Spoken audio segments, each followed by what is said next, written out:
ఇకపై మీకు ఇష్టమైన ఫేవరెట్ సీరియల్స్ యొక్క ఫుల్ ఎపిసోడ్స్ యూట్యూబ్లో అందుబాటులో ఉండవు. కేవలం సన్నెక్స్లో మాత్రమే ఫ్రీగా చూడొచ్చు. ఇంతకీ విషయం ఏంటి? మామ్, ఆ జగన్ నా కోసం అన్ని చోట్ల వెతుకుతున్నాడు. నాకు చాలా దగ్గరగా వచ్చేశాడు. ఓ, వాడు పోలీస్ ఫోర్స్ని అలర్ట్ చేస్తున్నాడు.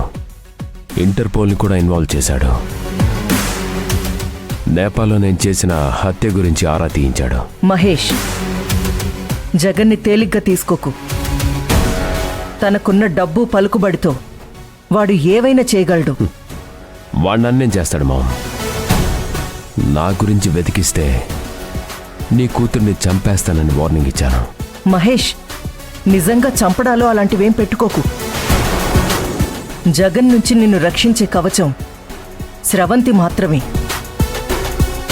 తనకేమైనా జరిగితే జగన్ నిన్ను ఎట్టి పరిస్థితుల్లోనూ వదిలిపెట్టడు. మామ్, జగన్ ఎలాంటి వాడైనా ఐ డోంట్ కేర్. వాడి కూతురు స్రవంతి నా దగ్గర ఉంది. పాపం, తను నన్ను చాలా ఎక్కువగా ప్రేమిస్తుంది. నేను మెల్లమెల్లగా వాళ్ళ నాన్న మీద విషం నూరిపోస్తున్నాను.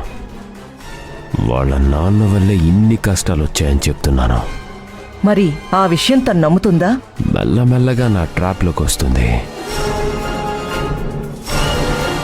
ఏదో ఒకరోజు వాళ్ళ నాన్నని షూర్గా ద్వేషిస్తుంది. అది కరెక్ట్ కాదు మహేష్.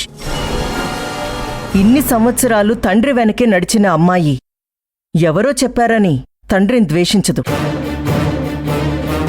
ఒకవేళ టెంపరీగా మారినా మళ్ళీ వెంటనే తండ్రి వైపు తిరిగిపోతుంది.